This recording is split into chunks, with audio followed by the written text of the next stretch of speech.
What's going on, YouTube? This is Tap Nuo, and I'm a techno artist from Los Angeles, specifically minimal techno. Today, I wanted to switch things up a little bit, not a DJ mix. I wanted to talk about Logic Pro and how you can make minimal techno drums using only stock Logic sounds. And the idea for this actually came out of necessity. I recently got a new laptop over the summer, and I have Pro Tools on my old computer, which is like 8 years old. And I am mainly a Pro Tools guy, but I've been using Logic on and off forever. And this new computer came pre-installed with Logic, and I only recently got Pro Tools for the Black Friday sale because I wanted to save money. But in the meantime, I didn't have Pro Tools on here, and I wanted to just dive in immediately to make music. And I didn't want to buy a bunch of plugins. I didn't want to buy a new sample library or go digging for more samples. So I was like, you know what? Let me just make something with the stock existing Logic sounds because it comes with a great library. And I think it's kind of slept on to just use stock sounds. It just because it comes with the program doesn't mean it's bad. They come with the program for a reason, right? So let's go ahead and listen to what we'll be working on today.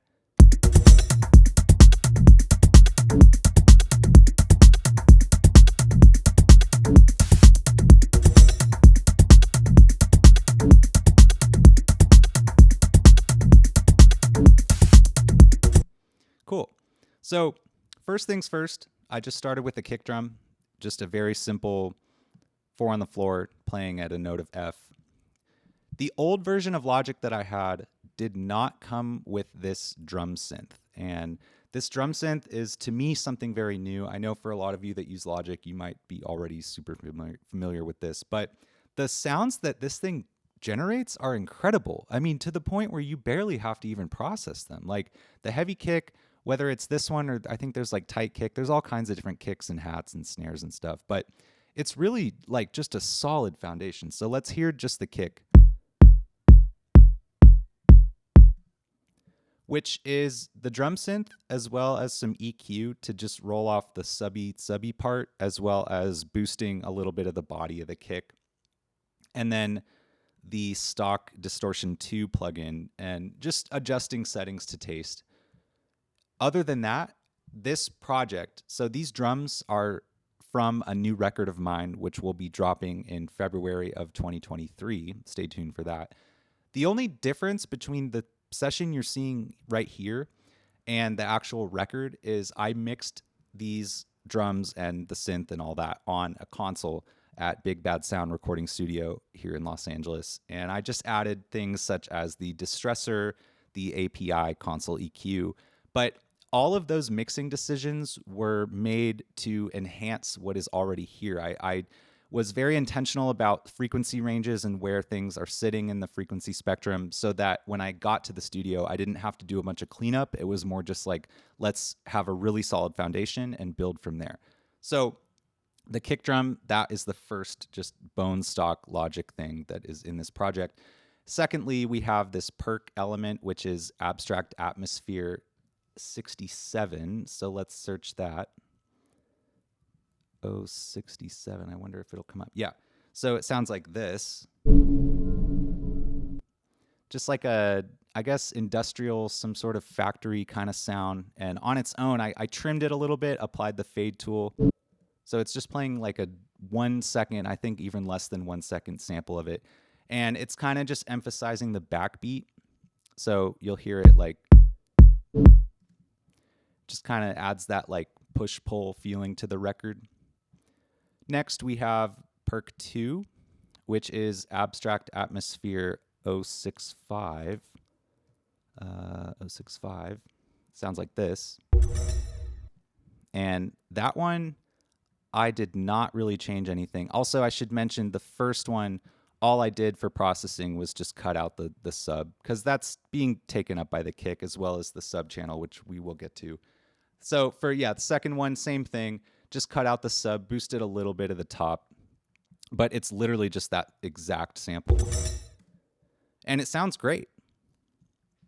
Perk 3 would be, so Perk 3 is, again, kind of like that first one. It's trimmed really short, and that one is Cosmic Beams. So if we search Cosmic Beams Bass 02.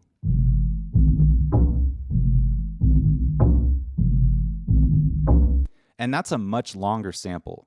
I think it's like 32 bars. So when you're sampling things or trimming, from a sample library, you don't always have to use the stock exact sample. You can just listen intentionally for a very short part of it that you want to cut and then just duplicate over and over to play at a different at different parts of the record. In this case, it's coming in kind of at the end of that sequence, acting as like a turnaround. So I'll play those all three together.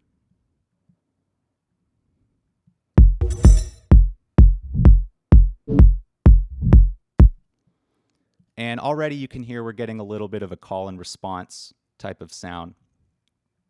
Sub 1, which this is taking up the majority of the low end, it is Deep Tom Topper, which is just another one of these stock sounds. I think when I was looking for sounds in this project, I was both going by instrument, going by genre.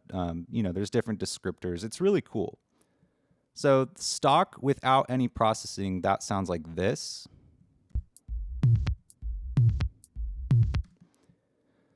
And I think I trimmed it a little bit, but it has an EQ, which is just cutting off the top. Oh, sorry. It is cutting off the top. So it's really occupying that frequency range that sits right above the kick, which is exactly what we want. Now, this gain plugin, all that's doing is making it mono.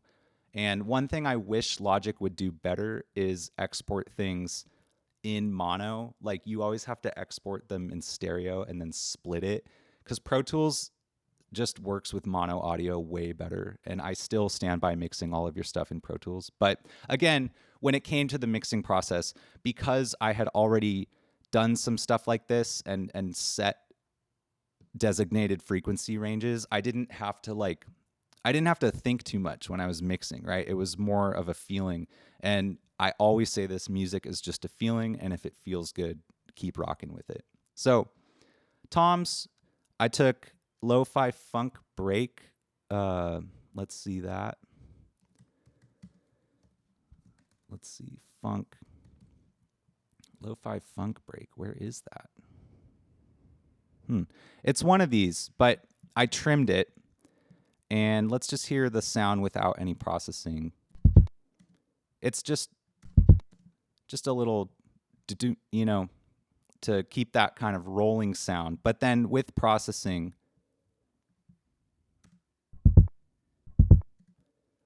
it just darkens it. So just, cutting off the top frequencies, and then the bit crusher. I really love this bit crusher. It's not doing much. It's only at like 2.5%.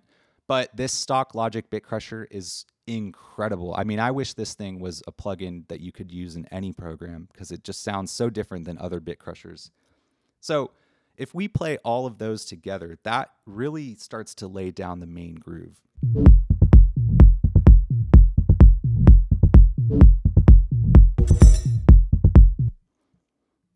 And already we're off to a really good start. So wanted to add some more like stuff to get that rolling, like chugga chugga chugga kind of feel. So have these like congas, and I labeled them congas. They're not really congas. It's like a topper from one of the drum samples in the library, but without processing, kind of like some shuffled hats. And then just have an EQ, so it's really occupying just the mid-range. Oh, sorry. Just filtered. And again, I'll play that with all of these.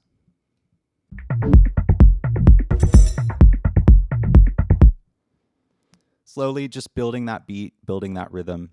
Conga 2, same thing, another topper, which is essentially more of a hat. But that little like very high frequency sound at the end was perfect for the synth. And on that one also, I just cut out the sub, because there's no need for that to have low end. So that sound plays really nicely with the snare.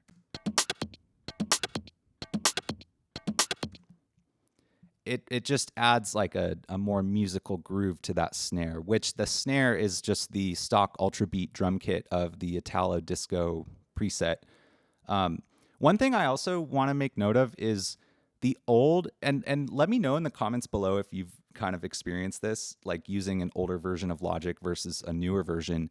The older version of Logic had different drum kits. Like it had all of these, but it had a couple more. And I don't know why they decided to remove them. I'm almost considering myself of like loading up a blank patch in here and then transferring all those old drum kits into the new, into here, so I can still use them, because some of those samples, they don't exist in this new version of Logic, which I don't understand. But software developers always make choices that other people won't understand. So for the hi-hats, we have, again, just Ultra Beat hi-hat bank. It's literally just each one of these is a different hi-hat. And I was just going through and auditioning different hi-hats, seeing what would work. It's important to play around with the velocity so that you don't get a very stagnant beat. It adds that shuffle, adds that more human driving feeling to it. And these, I'll show you here. Those different colors just correspond to essentially a different volume that it's playing at.